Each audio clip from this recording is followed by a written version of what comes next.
एक पड़ाव से मैं अनीता राय, आप सभी को मेरा बहुत सारा प्यार और नमस्कार। शब्दों की बात पार्ट 25 में आप सभी का वेलकम है। और आज के इस सेशन में हम बात करेंगे एजुकेशन पर और हमारा टॉपिक है आज का एग्जाम स्ट्रेस। हाल ही में हमारे 10th-12 स्टूडेंट्स ने अपने प्री बोर्ड एग्जाम्स दिए हैं, उनके रिजल्ट्स आए हैं और अब हमारे स्टूडेंट्स प्रिपरेशन कर रहे हैं अपने फाइनल बोर्ड एग्जाम्स की।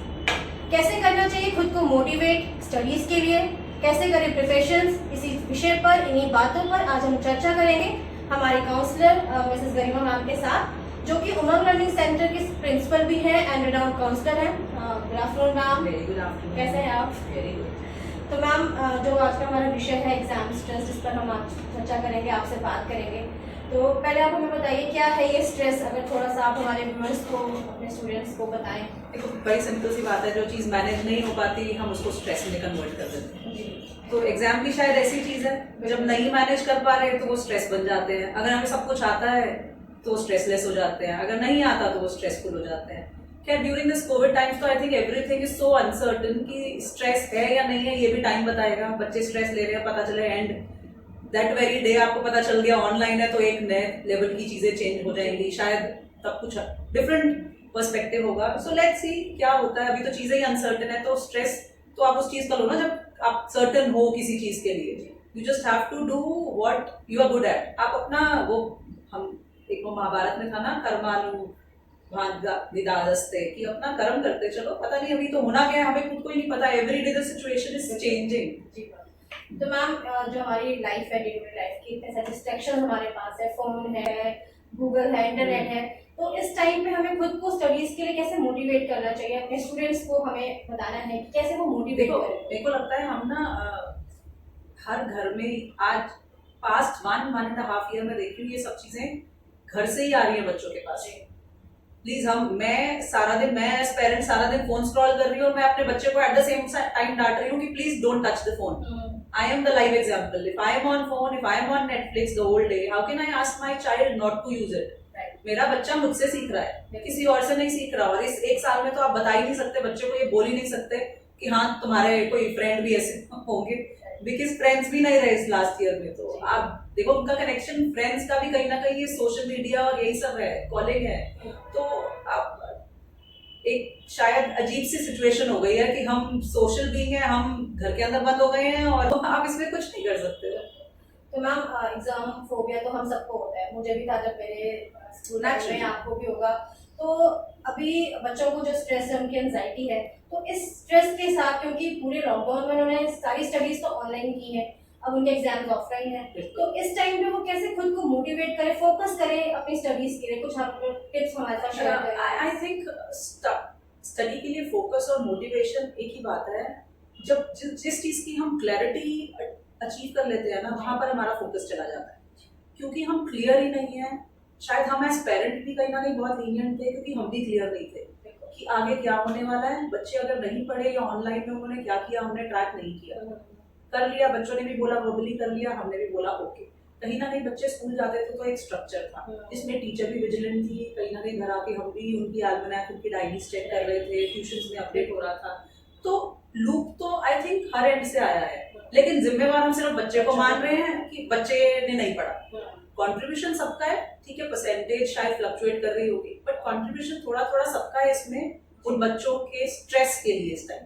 तो कहीं ना कहीं उनका स्ट्रेस निकालने के लिए भी सिर्फ बच्चे को हमें नहीं बोलना चाहिए, हमें एज पेरेंट भी इजी होना पड़ेगा, स्कूल को भी कोऑपरेट करना पड़ेगा कि अपना लेवल थोड़ा सा, अगर आप 10 चैप्टर्स पे बच्चे को इवैल्यूएट कर रहे थे तो वो 3, 4, 5 आप ऑमिट करो। पेरेंट्स साथ दे बच्चे का, बहुत हो गया, इट्स हाई टाइम, तुम्हें भी समझना है बच्चे को। और डेफिनेटली बच्चा, देखो किसी को भी अच्छा नहीं लगता ये सुनना कि मैं फेलियर हूँ, चाहे बैक बेंचर हो चाहे फ्रंट बेंचर हो, हर एक को अच्छा लगता है अप्रिसिएशन। तो ऐसा तो मैं कभी नहीं कहूंगी कोई भी बच्चा ऐसा होगा जो कि फेल होने के लिए एग्जाम में जा रहा है। डेफिनेटली हर कोई पास होने के लिए जाता है। Learn to appreciate that day. कई बार ना हम जब अप्रिसिएशन डालते हैं ना बच्चे में, तो उस अप्रिसिएशन को पूरा करने के लिए बच्चा अपनी हिम्मत दिखाता है। बिल्कुल सही, ठीक है, तो बस अपने वर्ड्स को पॉजिटिव रखो। मैम, जैसे कि अभी आपने बोला कि हर एक हैंड पे लूप्स हैं और पेरेंट्स को विजिलेंट होना चाहिए, सुपरवाइज करना चाहिए। और हम हमेशा कहते भी हैं कि बच्चों के लिए होम एनवायरनमेंट या किसी भी पर्सन के लिए एक होम एनवायरनमेंट बहुत ही इंपॉर्टेंट रोल प्ले करता है। तो इस स्ट्रेस में या एग्जाम के साथ अगर हम बात करें एग्जाम टाइम पे, एज अ पेरेंट आप प्लीज कुछ गाइडेंस हमारे साथ शेयर करिए कि पेरेंट्स कैसे अपने बच्चों को सपोर्ट कर सकते हैं। देखो, सिंपल सी बात है, parent are the live example for their kids. अगर मैं हर एक से चीख कर बात करती हूँ, हर एक से डांट के बात करती हूँ, बट मैं ये बोलती हूँ कि मेरा बच्चा हम्बल बने, तो वो कभी नहीं बने। I am the live example, knowingly unknowingly, चाहे जितने मर्जी बच्चे के फ्रेंड्स हो, अल्टीमेटली हम कहते हैं ना, वो बिल्कुल अपने पापा जैसा है, वो बिल्कुल अपनी मम्मी जैसा है। जी जी। तो आता सब कुछ घर से ही है, बट हाँ, जो अच्छा होता है हम अपने पे ले लेते हैं, जो बुरा होता है वो हम दोस्तों पे डाल देते हैं। वो हम पेरेंट्स की टेंडेंसी। तो मैं एज पेरेंट यही कंट्रीब्यूट कर सकती हूँ, पहली first and foremost unrealistic expectation अपने बच्चे से हटाना, दूसरे बच्चे के साथ अपने बच्चे को कंपेयर करना छोड़ना। द मोमेंट मैं ये कहती हूँ कि सपोज एक मेरी बेटी की 4 फ्रेंड्स है, जिसमें से कि एक फेल भी होती है, 2 एवरेज है और एक बहुत ब्रिलियंट है, but in a normal situation मैं सिर्फ ब्रिलियंट वाली के साथ उसको कंपेयर करूंगी, फेल के साथ या एवरेज के साथ नहीं करूंगी। बट उसका अपना कैलिबर है, जो फेल हो रहा है वो भी फेल नहीं होना चाहता। ट्रस्ट मी, उनका अपना स्ट्रगल है, शायद वो मार्क्स में फेल हो रही है बट जीवन में कुछ नया सीख रही है। और जो फर्स्ट आता जा रहा है या जो स्कॉलर बैचेस में है, जो फर्स्ट 10 रैंक्स में ही आ रहे हैं बच्चे, उनको नहीं पता आगे जाकर जब फेल होना होगा तो उसको कोप कैसे करना है। जो फेल हो रहा है उसको कोप करना आता है, क्योंकि उसको पता है कि मुझे सिर्फ डांट और धुतकार मिलेगी, बट मुझे उसको सर्वाइव में कैसे करता हूँ वो उसकी कैपेबिलिटी है। एग्जैक्ट।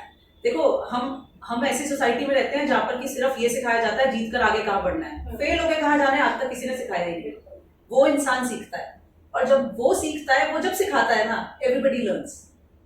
जैसा कि हम कहते हैं कि एग्जाम तो हम पास कर ही लेंगे, बट जब जिंदगी एग्जाम लेती है तो समटाइम्स हम फेल होते हैं, समटाइम्स हम पास हो जाते हैं। I am a psychology student. बहुत स्ट्रेट लाइन है। In my second year, very first day, मुझे लॉरा वर्क में से पढ़ती थी मैं। I don't know why I am sharing this with you. ये आज शायद बच्चों को भी ये लर्न करना चाहिए। उसमें एक साइकोलॉजी में ना, first the moment you open the book, एक प्रीव्यू होता है बुक का। तो उस बुक में प्रीव्यू है जिसमें कि कोटेड लाइंस में लिखा हुआ है, नोबडी डाइज वर्जिन, लाइफ फक्स एवरीवन। सो वो आप किसी भी एज में हो, किसी भी जेंडर में हो, irrespective of what it is, struggles भी आएंगे, सब कुछ आएंगे, but again I am saying कि फेल होना कोई नहीं सिखाता, हर कोई पास होना सिखाता है, और कोई फेल होना नहीं चाहता। तो प्लीज अप्रिशिएट, अपने बच्चे का पर्सपेक्टिव समझना बहुत जरूरी है, उसका कैलिबर समझना बहुत जरूरी है। अगर, एंड ट्रस्ट मी, हर 40% के नीचे 99% वाला काम कर रहा है। आप पॉलिटिशियन उठा लो, आप वर्ल्ड वाइड इकोनॉमी उठा लो, आप जो मर्जी उठा लो, 40% के अंदर इंटेलिजेंस कम नहीं है। उसकी एकेडमिक लर्निंग शायद डिफरेंट हो सकती है, बट इंटेलिजेंस उसमें भी उतनी है जितनी 99 में है। 99% वाले की लॉजिक स्ट्रॉन्ग है, इसका जुगाड़ स्ट्रॉन्ग है। हर कोई अपने लेवल पे इंटेलिजेंट ही है। Please learn to embrace their capabilities, उनको डिग्रेड करना छोड़ो। एक लास्ट टेक अवे मैसेज हमारे स्टूडेंट्स के लिए।